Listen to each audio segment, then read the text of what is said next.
Subscribe करें और bell दबाएं ताकि कोई खबर रह न जाए।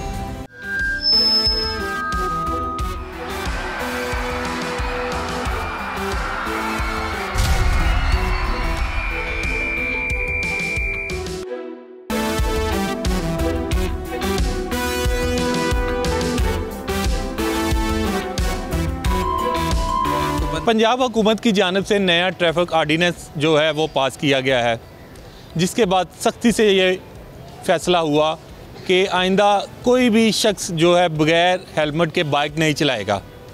अगर गाड़ी वाला है तो उसके पास लाइसेंस होना लाजमी है। इस पे जो है हैवी जुर्माने किए गए और मकसद सिर्फ यही था कि लोग जो है हेलमेट का इस्तेमाल करें ज़्यादा से ज़्यादा, ख़ास तौर पर जो ऐसे लोग जो अपनी फैमिलीज़ के साथ मोटरसाइकिलों पे सफ़र करते हैं और जो सबसे ज़्यादा एक्सीडेंट का सबब बनते हैं वो मोटरसाइकिलों की वजह से एक्सीडेंट होते हैं और वो शदीद चोटें उनको लगती है, जिसकी वजह से बाज़ औक़ात जो ज़िंदगी की बाजी भी हार जाते हैं। इस पर मरियम नवाज़ शरीफ साहिबा की जानिब से नाराज़गी का इज़हार किया गया और उसके बाद ये फ़ैसला किया गया कि ऐसे कवानीन मंजूर करवाए जाएँ लोग जिस पर अमल करें और उनकी वो जानों को महफूज बनाया जा सके। और अब ट्रैफिक आर्डीनेंस को लाया गया, उसमें एक तो हैवी जुर्माने कर दिए गए, जो बाइक के दौरान हेलमेट नहीं इस्तेमाल करेगा उसको फ़ाइन किया जाएगा, जो गाड़ी चलाएगा उसके पास लाइसेंस नहीं होगा, अगर वो बेल्ट का इस्तेमाल नहीं करता तो उसे भी जुर्माना किया जाएगा। आज के प्रोग्राम में हम यही जानेंगे और लाहौर के शहरियों से पूछेंगे कि नए आर्डीनेंस के बाद, हुकूमत के नए फ़ैसले के बाद इस पर कितना अमल वो कर रहे हैं। सड़कों पर जाएंगे, देखेंगे कि क्या लोग हेलमेट का इस्तेमाल कर रहे हैं कि नहीं। लेकिन उससे पहले एक ट्रैफिक सेक्टर पे मैं मौजूद हूँ, मेरे कैमरामैन अखलाक आपको दिखा रहे हैं।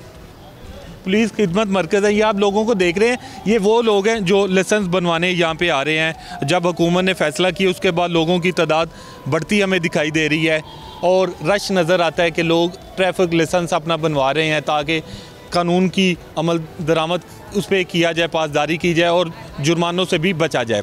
लेकिन उससे पहले हम जो ट्रैफिक मरकज़ के इंचार्ज है खुरम साहब इंस्पेक्टर, हम उनसे बात करेंगे, उनसे पूछेंगे कि जब से ये नया फ़ैसला किया गया है उसके बाद आपने क्या देखा कि लोगों की तादाद में इजाफा हुआ है, कम हुआ है, किस तरह, क्या कहेंगे? अस्सलाम वालेकुम जी। ट्रैफिक ऑर्डिनेंस में तब्दीली के बाद लोगों में बहुत ज़्यादा ड्राइविंग लाइसेंस हासिल करने का रुझान बढ़ा है और उन्होंने खिदमत मराकज़ सेंटर का रुख किया है, जिसकी वजह से आपको नज़र आ रहा होगा कि थोड़ा सा लोग क्राउड में भी हैं। हम इनको बेहतरीन सर्विसेज प्रोवाइड कर रहे हैं। हमारे पास आएँ, अपना learning permit, driving licence motorcycle का और कार का लाइसेंस हमसे फौरी तौर पे हासिल कर सकते हैं और बग़ैर किसी ताख़ुर के। हम इस वक्त यहाँ पे गार्डन टाउन में मौजूद हैं। यहाँ पे हम अपनी मैक्सिमम सर्विसेज लोगों को प्रोवाइड कर रहे हैं, जिस तरह हमारे CTO साहब के अहकामात हैं और CM पंजाब के जो विज़न है उसके मुताबिक हम इनको सर्व कर रहे हैं।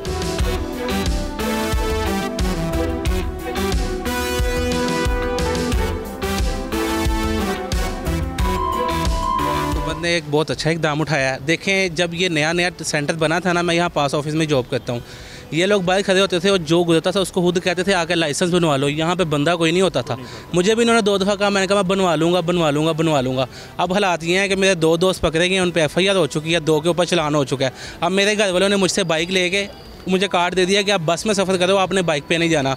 इसीलिए फिर मैं पैदल आया हूँ लर्निंग लाइसेंस बनवा के जाके अपना लाइसेंस बनवाऊँ और फिर मैं बाइक चला सकूँ। ये आप देखते हैं कि जब फ़ैसले अमल दरामद करवाना हो तो लोगों पर अगर सख्ती करें तो फिर लोग फौरी फ़ैसले पर अमल करते हैं। अगर उनको ना पूछा जाए तो लोग बगैर लाइसेंस के चलाते रहते हैं। ट्रैफिक वाले रोकते हैं, अपनी कार्रवाई करते हैं, लेकिन लोग इसके बावजूद नहीं बताते। कुछ और लोग भी मौजूद हैं, उनसे भी पूछेंगे, वो भी यहाँ पे इसी शायद मकसद के लिए आए हैं। भैया आपका क्या नाम है? हमाद अली। हमारे साहब ये बताइएगा कि किस लिए आए हैं यहाँ? लाइसेंस बनाने के लिए आए हैं ड्राइविंग। तो क्यों ख्याल आया लाइसेंस बनवाने का? जी अभी हुई है तो अभी आएंगे। अच्छा, अभी आपकी एज ही अभी हुई है? जी। तो अब फ़िलहाल का एक्सपीरियंस मेरा बहुत ख़राब रहा है। 3 घंटे हो गए हमें वाइट करे हुए, अभी तक हम अंदर ही नहीं जाने दे रहे। इलेक्ट्रिसिटी का प्रॉब्लम भी है, वो तो ठीक है, लेकिन थोड़े से ना ये खुद भी कोऑपरेट नहीं करते। ये अंदर चले जाओ ना, कहते हैं आपकी बारी आ गई है तो मतलब कि आएगी, वो सब तो ठीक है। टिकट देने के बाद भी एक बंदे की बारी में 5 मिनट इन्होंने बताया ना 5 मिनट में बन जाता है। वो 5 मिनट बताते हैं, लेकिन जब जाओ ना बारी टोकन में भी आधा घंटा लग जाता है। सर जी 2000 का चलान है, सीधा गरीब बंदे की तो रोटी नहीं पूरी हो रही। चलान ये कर रहे हैं, ज़बरदस्ती पकड़ रहे हैं, सब कुछ होता है फिर भी चलान कर देते हैं।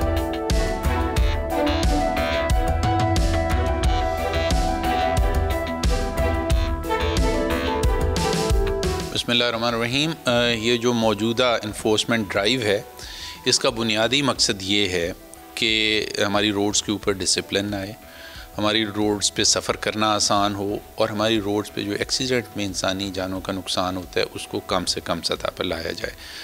और इसके लिए ज़रूरी है कि जो हमारे गाड़ी चलाने वाले हैं, ड्राइवर्स हैं, रोड यूज़र्स हैं, वो ट्रैफिक कवानीन की पाबंदी करें। तो ये जो कवानीन में हालिया तरामीम हैं या मौजूदा इन्फोर्समेंट ड्राइव है, इसका बुनियादी मकसद भी यही है। और इसमें जो हमारा रिस्पॉन्स है उसको भी जुर्मानों में इजाफे या चालानों की तादाद से नहीं मापना चाहिए। जो सड़क पे तब्दीली आई है उसकी बात करना चाहिए। अगर आप हमारे लाइसेंसिंग सेंटर्स के बाहर आप दौरा करें तो आपको सैकड़ों नहीं हज़ारों लोग लाइन में लगे नज़र आते हैं। ये वो तमाम लोग हैं जो लाइसेंस हासिल करने के काबिल थे, एलिजिबल थे, लेकिन उन्होंने इससे पहले लाइसेंस हासिल नहीं किया था। इस जो हमारी ड्राइव है इसकी वजह से उन्हें एहसास हुआ कि लाइसेंस ज़रूरी है और वो लाइसेंस बनवाने हमारे पास तशरीफ़ लाए। उनको भी हम फैसिलिटेट कर रहे हैं। इसी तरह जुवेनाइल ड्राइवर्स की जो तादाद है सड़कों पे, उसमें 90% के करीब कमी आई है। वो बच्चे जो कम उम्र थे और लाइसेंस के बग़ैर चला रहे थे, वो उनमें 90% के करीब कमी आई है। इसी तरह हेलमेट की जो पासदारी है, हेलमेट पहनने का जो अमल है, उसमें बहुत ज़्यादा इजाफा हुआ है। बड़े शहरों में आपको शायद ही कोई आदमी नज़र आता हो जो हेलमेट पहने बग़ैर सड़क पे आता हो।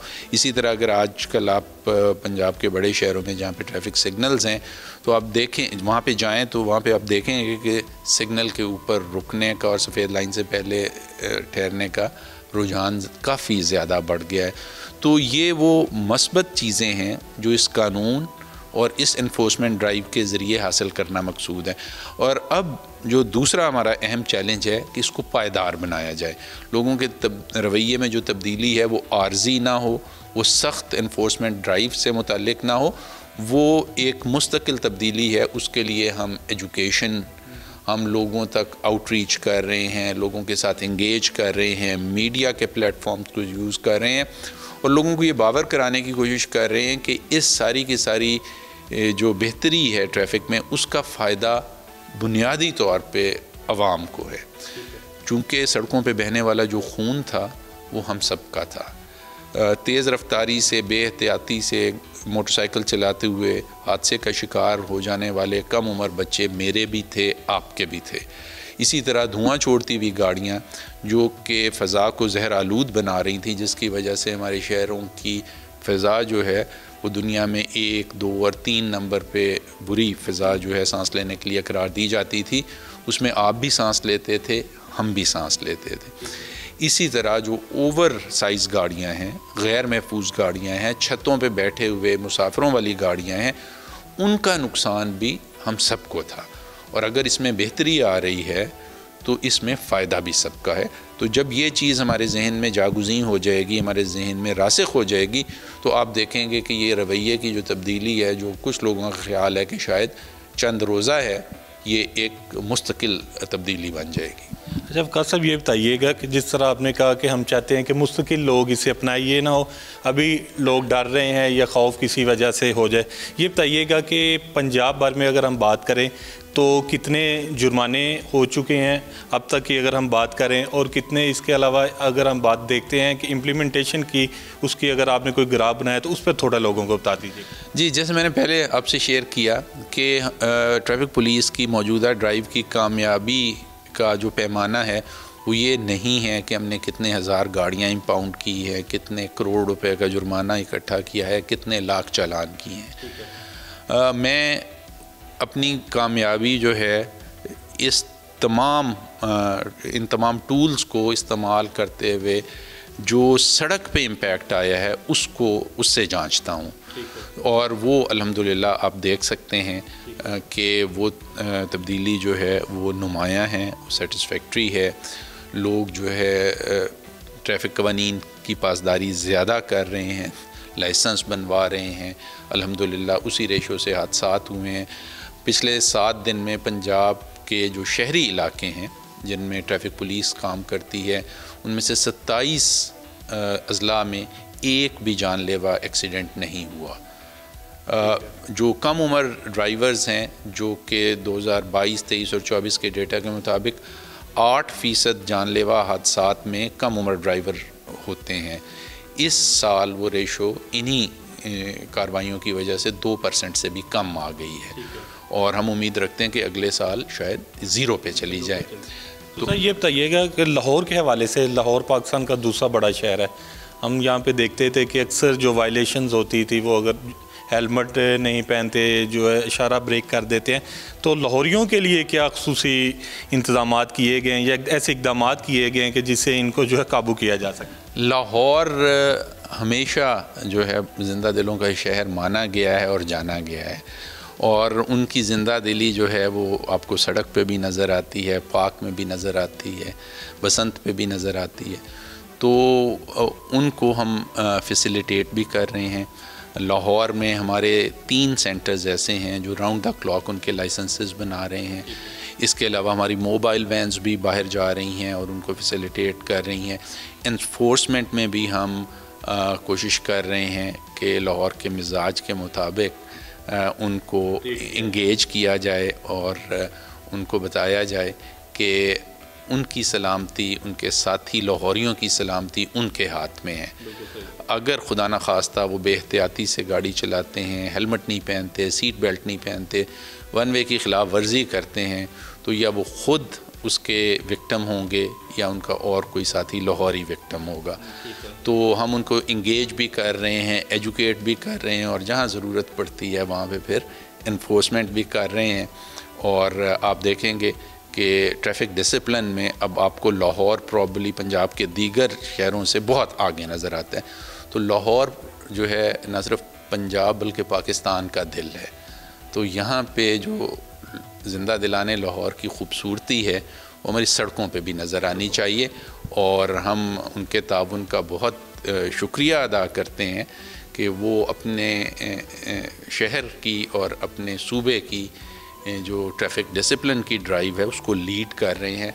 तो हम उम्मीद रखते हैं कि ये उनका जो तर्ज़ अमल है ये मुस्तक़बिल में भी जारी रहेगा और लाहौर में बाहर के शहरों से आने वाले इसको एक मिसाल के तौर पर लेंगे।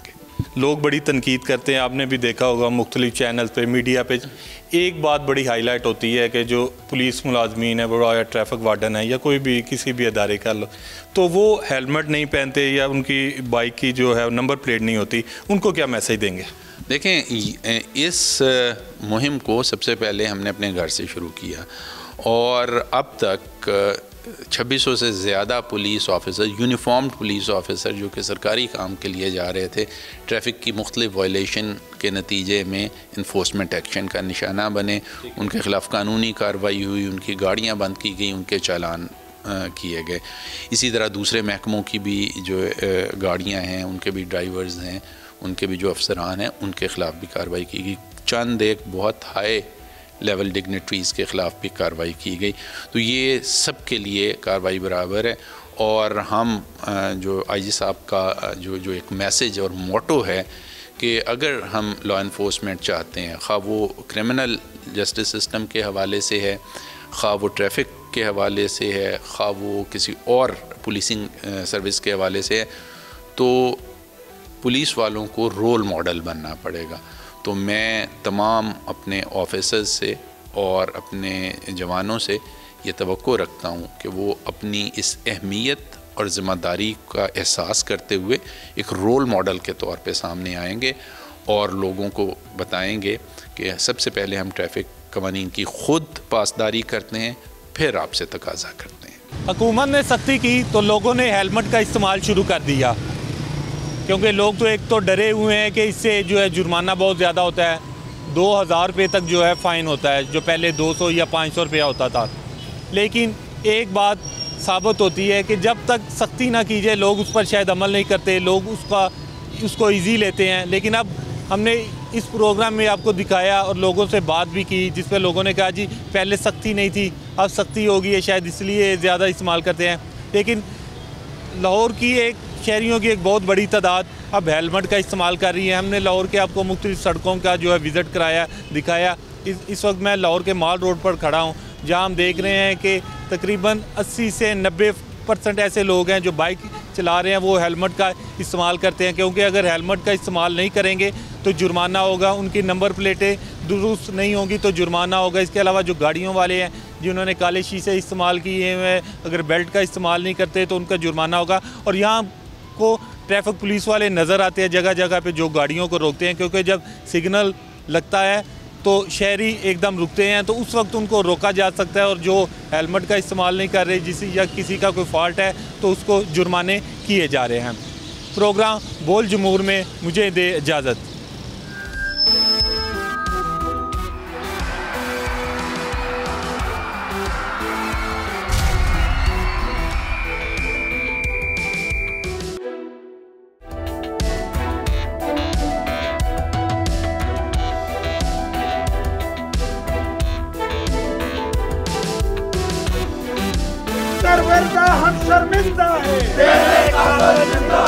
अस्सलाम वालेकुम, आप देख रहे हैं बोल जमूर और मैं हूं सरदार राशिद खान। एबटाबाद में एक दिलखराश वाक़या जो पेश आया था, 4 दिसंबर की वो दिन था और 12 बजे का टाइम था। और जिस वक्त जहाँ पे मैं अभी मौजूद हूँ DHQ अस्पताल है, एबटाबाद का मेन और मरकज़ी जो अस्पताल है, यहाँ पर वाक़या ये पेश आया था कि डॉक्टर वर्दा को या उसकी सहेली ने इसी जगह से अपनी गाड़ी पे बिठा के एबटाबाद के दूसरा इलाका है जदून प्लाजा, जहाँ पर वो लेकर गई थी और फिर वो वहाँ से वापस नहीं आई। दोनों बचपन की सहेलियाँ थी, किसी के गुमान में भी नहीं था कि ऐसा मुमकिन होगा। ताहम जब उसकी सहेली तो वापस आई, लेकिन डॉक्टर वर्दा जो वहीं से ही गायब हो गई। जब उसके घर वालों को तशवीश हुई तो उन्होंने अस्पताल इंतज़ामिया से रब्ता किया और अस्पताल इंतज़ामिया ने का यही कहना था कि 12 बजे डॉक्टर साहिबा यहाँ से चली गई, जैसा कि CCTV फुटेज में भी देखा जा सकता है। बाद अज़ां जब तशवीश की लहर दौड़ी उसके ख़ानदान में तो उन्होंने मुतल्लिका पुलिस एहलकारों से भी रब्ता किया, थाना मीरपुर में रब्ता किया और उसके बाद जो है एक मामला तवील होता गया। आइए बात करते हैं यहाँ पे जो मौजूद हैं डॉक्टर एसोसिएशन के प्रेसिडेंट और दीगर डॉक्टर से कि वो क्या कहते हैं। मेरे साथ मौजूद है स्वास्थ्य सीनियर डॉक्टर माज़म। इनसे जानते हैं कि सर जी बताइएगा डॉक्टर वर्दा के हवाले से कब उन्होंने यहाँ पे ज्वाइनिंग की और कैसी थी एज ए मसीहा और क्या वाक़या वो कुछ थोड़ी सी हमें बताइए इसके हवाले से। बिस्मिल्लाहिर्रहमानिर्रहीम। डॉक्टर वर्दा शहीद जो है 2015 में उन्होंने PPHI ज्वाइन की थी।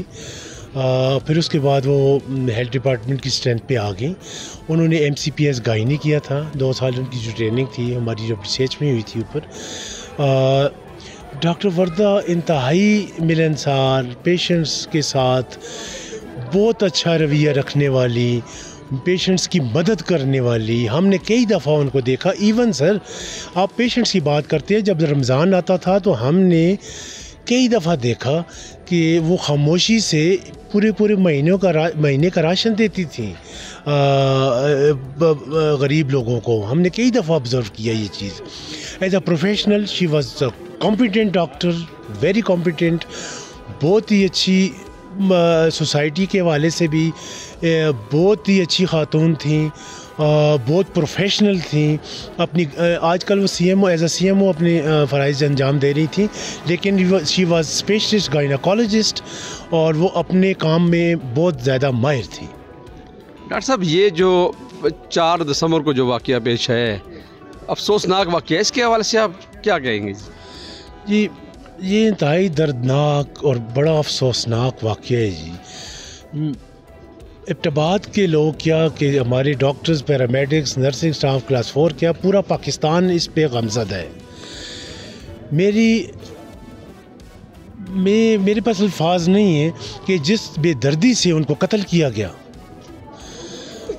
जिस बेदर्दी से उनको मारा गया, उन पे तशद्दुद किया गया, वो ये डिज़र्व नहीं करती थी, ये किसी सूरत नहीं करती थी। She was very humble lady और बहुत ही ज़्यादा उनका जो अपने पेशेंट्स के साथ अटैचमेंट्स और अपने प्रोफेशन के साथ expertise, she was very very kind lady, हर किसी का ख्याल रखने वाली थी।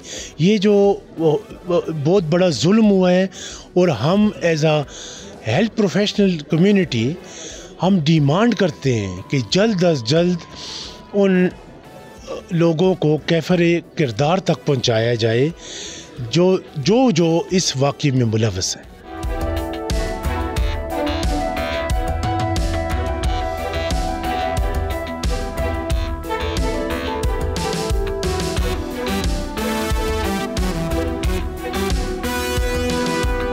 तो मैम बताइएगा, JIT में आपका नाम है, वो बहुत बड़ी बात है, तो क्या समझती हैं कि JIT जो है मेरिट पे ही फैसला करेगी और आपकी कुलीग को जो एक मसीहा थी उनको इंसाफ मिलेगा? देखिए, फ़ैसला करना तो JIT का काम नहीं है। JIT का काम सिर्फ फैक्ट फाइंडिंग है। और मैं अपनी कम्युनिटी का बहुत शुक्रिया अदा करती हूँ कि उन्होंने मुझ पर इस कदर एतमाद का इजहार किया। और मैं अल्लाह ताला से ये दुआ गो हूँ कि अल्लाह ताला ने ये जो भारी ज़िम्मेदारी हमारे कंधों पर डाली है, हम इसमें पूरा उतर सकें। और मैं आपको ये बात बताऊं कि मुझे नहीं पता अभी JIT की जैसे ही फर्स्ट मीटिंग होगी या वो कार्रवाई शुरू होगी, उस पर मैं बात करना कबल वक्त है। लेकिन मैं आपको ये ज़रूर बता सकती हूँ कि जो अज़्म है वो यही है कि हम इंशाल्लाह इस वाक़े में जो लोग ज़िम्मेदार हैं इस वाक़े के, हम ये चाहेंगे कि उनको करार वाकई सज़ा मिले। और वो सिर्फ डॉक्टर वर्दा के लिए नहीं है, डॉक्टर वर्दा इस दुनिया से जा चुकी हैं, अब उनको इस बात से इतना फ़र्क नहीं पड़ता। लेकिन और मैं आप सब लोगों से भी यही कहती हूँ कि आप इसमें हमारी सपोर्ट कीजिएगा, क्योंकि इस माशरे में मैंने रहना है, आपने रहना है, हमारी बच्चियों ने यहाँ रहना है, यहाँ काम करना है। तो ये सब कुछ हम उन बच्चियों के लिए करेंगे, उन ख़वातीन के लिए करेंगे जो इस वाक़े की वजह से डर और दहशत में मुब्तला हो गई हैं, क्योंकि ये माशरा अब सेफ़ नहीं रहा। इकरा का केस हमने देखा, अब डॉक्टर वर्दा का केस मैं इसलिए कहती हूँ, मुझे उस बच्ची से बहुत ज़्यादा हमदर्दी है और उसके साथ जो हुआ वो बहुत ही ज़्यादा दुख और दर्दनाक बात है। लेकिन देखें कि अब वो ना सिर्फ इस हद तक पहुंच गए हैं, वो बच्ची एक कम उम्र बच्ची थी, बहुत डिपेंडेंट थी, लेकिन अब इस हद तक वो जो है वो हावी हो चुके हैं हम पर कि एक इंडिपेंडेंट खातून, एक पेशावर खातून दिन दिहाड़े ड्यूटी प्लेस से उठा के लेके जाते हैं। तो ये हम सब के लिए लम्हा फ़िक्रिया है। और मैं मीडिया से अब तक उनका जो किरदार रहा वो बहुत ज़्यादा मुस्बत रहा। ये आप लोग हैं जिन्होंने हमारी आवाज़ को एबटाबाद की एक सड़क से उठाकर पूरी दुनिया में फैलाया है। ये आपकी वजह से है, ये मेरी काविश नहीं है, ये आप लोगों की काविश है। लेकिन मैं अब ये चाहूँगी कि आप इस पूरे ट्रायल के दौरान आप हमें भी भूलने ना दीजिएगा, इस अवाम को भी भूलने ना दीजिएगा कि इसका मकसद क्या है और हम किस तरफ इसको लेके जा रहे हैं। और मेरी एक और आखिरी अपील भी आपसे, वो ये है आपके तवस्सुत से तमाम जो देखने वाले हैं, सुनने वाले हैं, उनसे कि खुदारा इस लाश पे सियासत मत कीजिएगा। डिफरेंट लोग आ रहे हैं हमारे पास, वो आके ताज़ियत करते हैं हमसे, वो जो भी बात करते हैं हम उनके साथ खड़े होते हैं, लेकिन इसका मकसद हरगिज़ नहीं है, मैं क्लियर कट बता दूँ, हरगिज़ नहीं है कि हम किसी पार्टी के साथ हैं, हम किसी के। मैं अपने कोलीग्स के हवाले से आपको बता दूं कि इस वक्त एक ही जज्बा है, वो जज्बा है इस जितना भी ये वाक़या हुआ इसके जो ज़िम्मेदारान हैं, चाहे वो कोई भी हैं, उनको अपने मंतकी अंजाम तक पहुंचाना। इसके अलावा हमारा कोई एजेंडा नहीं है। डॉक्टर वर्दा के जो कोलीग थे, जिसमें डॉक्टर मज़म और डॉक्टर इरम सदीक ने ये कहा कि ना सिर्फ एक मसीहा के तौर पे काम करती थी डॉक्टर वर्दा, वो तो एक अच्छी इंसान थी, अपने जो जूनियर थे उनके साथ भी बड़ा अच्छा उनका एक ताल्लुक़ था। ना सिर्फ ये एबटाबाद के दोनों अस्पताल बल्कि पूरे शहर को ऐसा सुगवार कर गई हैं कि अभी तक वो उनका जो शायद उनका खला कोई पूरा कर सके।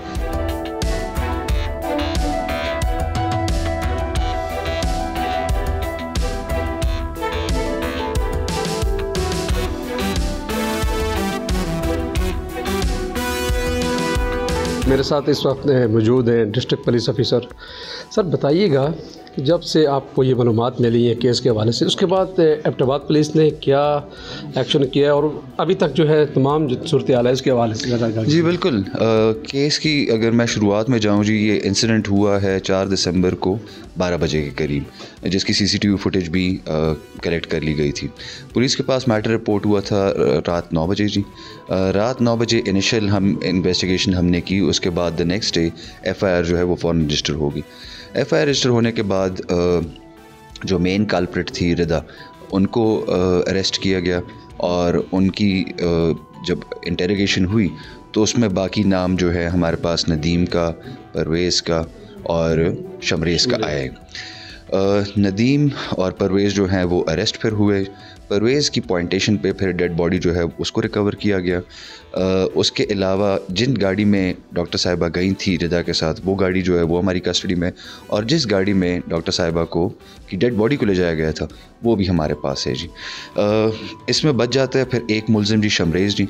शमरेज़ as we speak raids are being conducted for him and इंशाल्लाह ताला वो जल्दी अरेस्ट हो जाएगा। जहाँ तक केस की बात है जी, हमारी इन्वेस्टिगेशन की जो टीम है they are in touch with the prosecution branch. इसी तसलसल में एक JIT जो है वो भी फॉर्मुलेट हुई है टू इंश्योर कि एक तो इन जो लोग इसमें इन्वॉल्व हैं इनको सज़ाएं दी जाएँ जी कोर्ट्स के थ्रू पे, और उसके अलावा जो है इन्वेस्टिगेशन जो है प्रॉपर तरीके से हो ताकि उसमें हम इंश्योर कर सकें कि कोर्ट में या इन्वेस्टिगेशन में कोई फ्लॉ आ रह जाए या फॉल्ट ना आ जाए। This is the overview of the case ji.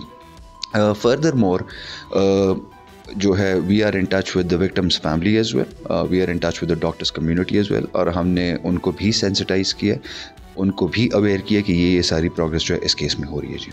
Veda case को आज जो है 8 दिन गुजर चुके हैं, 4 मुल्ज़मान गिरफ़्तार चुके हैं, जबकि डॉक्टर एसोसिएशन और दीगर जो लेडी डॉक्टर की कोलीग्स थी उनकी भी बातें आपने सुनी है। डिस्ट्रिक्ट पुलिस ऑफिसर का यही कहना था कि 4 मुल्ज़मान जो है इस वक्त गिरफ़्तार हो चुके हैं, जिसमें एक खातून भी शामिल है, जबकि एक की जो तलाश है वो जारी है, जिसके लिए एबटाबाद और पेशावर में मुख्तलिफ़ जगहों पर जी छापों का सिलसिला भी जारी है।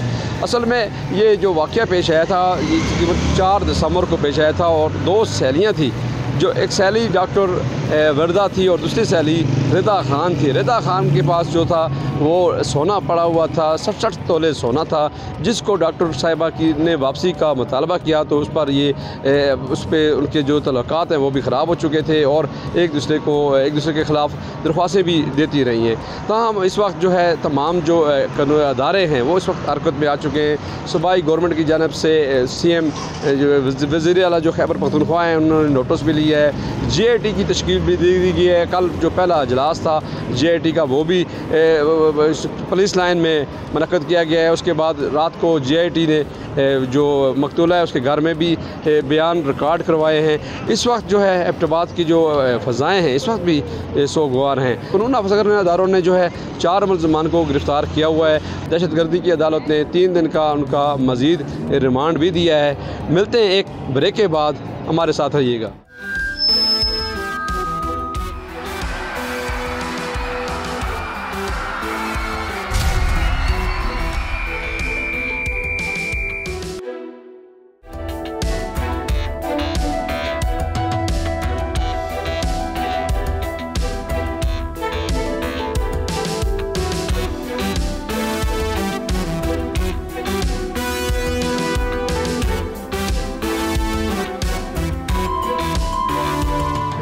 बोल जमूर मानसेरा में मैं हूं चौधरी कैसर। आज के इस प्रोग्राम में हम बात करते हैं मानसेरा के मशहूर चप्पल कबाब की। मानसेरा का मशहूर चप्पल कबाब जो है ये मानसेरा की सौगात है।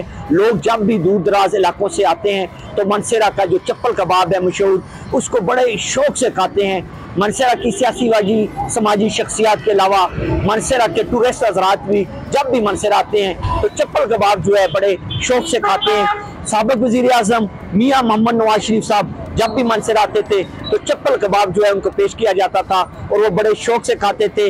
स्पीकर सूबाई असम्बली KPK मानसेरा बाबर सलीम खान स्वाति, सरदार मोहम्मद यूसुफ, वफाकी वज़ीर मजहबी अमूर के अलावा सियासी व समाजी शख्सियात जो है इस कबाब को बड़े शौक से खाते हैं।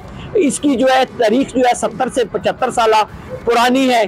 कराची से खैबर तक, इस्लामाबाद से लाहौर तक जो लोग टूरिस्ट जब भी मानसेरा आते हैं तो उस चप्पल कबाब को बड़े शौक से खाते हैं। ये चप्पल कबाब जो है किस तरीके से तैयार किया जाता है, गोश्त जो होता है खालिस गोश्त से इसको तैयार किया जाता है। इसके अंदर मिसाला जात डाले जाते हैं, कीमा तैयार करके फिर इसको गूंदा जाता है। फिर इसकी जो टिक्की है चप्पल की तरह, वो चप्पल कबाब इस वजह से मशहूर है, तैयार किया जाता है।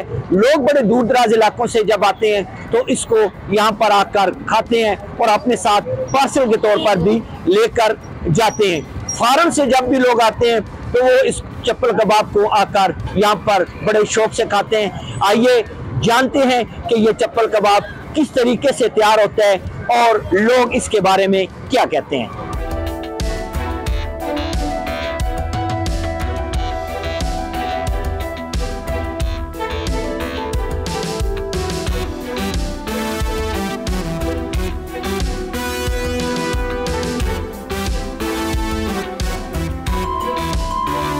हम जब मानसरा आते हैं सारे दोस्त इकट्ठा होकर मानसरा चप्पल कबाब के पास आते हैं। इधर कबाब बहुत अच्छे हैं, इनका कबाब बहुत मशहूर है। मैंने हर जगह का कबाब टेस्ट किया, लेकिन जो मानसरा का कबाब है लाजवाब है। क्या बात है, माशाल्लाह। यकीन करें कि हर जगह मैंने कबाब खाया है, लेकिन जो मानसरा का कबाब है बहुत ही प्यारा है, बहुत अच्छा है। अच्छा, अस्सलाम वालेकुम। हम मानसरा जब भी आते हैं तो कबाब लाजमी खाते हैं, क्योंकि मानसरा का हुस्न जो है ना वो कबाब से ही जचता है। तो इसलिए हम जब भी आते हैं तो कबाब लाजमी खाते हैं। मानसरा जब शहर बाज़ार आते हैं तो कबाब लाजमी खाते हैं। तो मानसरा की खूबसूरती कबाब से पहचानी जाती है। अस्सलाम वालेकुम जी, ये मैं कबाब लेने आया हूँ। हमारा ऑफिस है इधर नज़दीक ही, हम वीकली आते हैं इधर लेने। बहुत अच्छा माशाल्लाह, बहुत अच्छा कबाब है मानसरा में। बड़ी एक बहुत अच्छी इनोवेटिव की है इन्होंने, बहुत अच्छा कबाब है, बहुत अच्छा जायका है। सारे आए खाएं और मज़े करें। अस्सलाम वालेकुम जी, असी गुजरात तो आए स्पैशल इत्थों चपली कबाब खान। सानू अच्छे दे चपली कबाब बहुत मज़े लगते हैं, क्योंकि असी जिस टाइम हर दफ़ा आने तो असी चपली कबाब खाने तो असी जिस टाइम वापसी जान दे इत्थों चपली कबाब अपनी फैमिली वास्ते, अपने दोस्त भैन भरावां वास्ते सब वास्ते लैके जान दे। तो मैं सब नूं यही आखना कि इत्थों जिहड़ा भी टूरिस्ट आंदा है इत्थों चपली कबाब खाए, सब नूं मज़ा भी आवे, टेस्टी ने बहुत मज़े दे ने। मैं लाहौर से आया हूँ, मेरा नाम मोहम्मद अशफाक है और हम स्पेशली सर्दियों में मानसरा का विज़िट करते हैं और चप्पल कबाब खाने के लिए, क्योंकि यहाँ का चप्पल कबाब बहुत ही इंतहाई लजीज और टेस्टी होता है। क्योंकि इस चप्पल कबाब में ये लोग इंतहाई मेहनत से बनाते हैं, जिसमें लहसुन, अदरक और इलायची वगैरह डालते हैं, जिससे इसका जायका बहुत ही अच्छा बनता है। और मैं अक्सर औकात अपने दोस्तों को भी साथ लेके आता हूँ लाहौर से चप्पल कबाब खाने के लिए। और वापसी भी हमारा अक्सर ये प्रोग्राम होता है कि हम अपनी फैमिली और बच्चों के लिए चप्पल कबाब मानसरा से पैक करवा कर लेकर जाते हैं। मानसरा में चप्पल कबाब मशहूर कबाब मानसरा में अल्हम्दुलिल्लाह बड़े दूर दूर तो लोग टूरिस्ट वगैरह भी आने खाना को, और बेहतरीन किस्म का कबाब बनते हैं मानसरे में, और खालिस कीमा और खालिस गोश्त तैयार होते हैं। और इसमें जो है इतने लजीज किस्म का कबाब तैयार होते हैं, इसमें जो है कबाब खाने वाले को काफ़ी फ़ायदे हो रहे होते हैं। मरच, दड़ा मरच, जमै, ज़ीरा, नरदाना, काली मरच, गरम मसाला, थूम, अदरक, नरदाना और इन चीज़ें तो तैयार होते हैं, जिस तरह तो ये चप्पल कबाब बनते हैं। और काफ़ी लोग बाहर के मुल्क भी लेके चलते हैं और इतना भी खा लें, और बड़े दूर दूर ग्रां तो लोग आके बड़े शौक न खाने। और कैप्टन सफ्तर साहब, सरदार मोहम्मद यूसुफ साहब हंसते बड़े शौक न खाने, और साले मोहम्मद खान साहब हंसते, साबका एमएलए साहब बड़े शौक तो खाने, और कमाल सलीम साहब और हंसते स्पीकर केपी के अपने जड़े बाबर खान साथी वो काफ़ी अपने हजरता मंगालते हैं, और काफ़ी जड़े अपने मेहमानों को खिलाने बड़े शौक न खाने मेहमान, और बड़ा तारीफ करते हैं कि मानसरा का कबाब काफ़ी बहुत अच्छा कबाब है। गोल जमूर प्रोग्राम में आपने जाना कि मानसरा का जो चप्पल कबाब है ये क्यों मशहूर और मुनफरिद है। मानसरा का जो चप्पल कबाब है इसकी 75 साल तारीख़ है। लोग जब भी टूरिस्ट आते हैं इसको बड़े शौक़ से खाते हैं, और इसका जायका इतना मुनफरिद होता है, लोग इसको याद रखते हैं।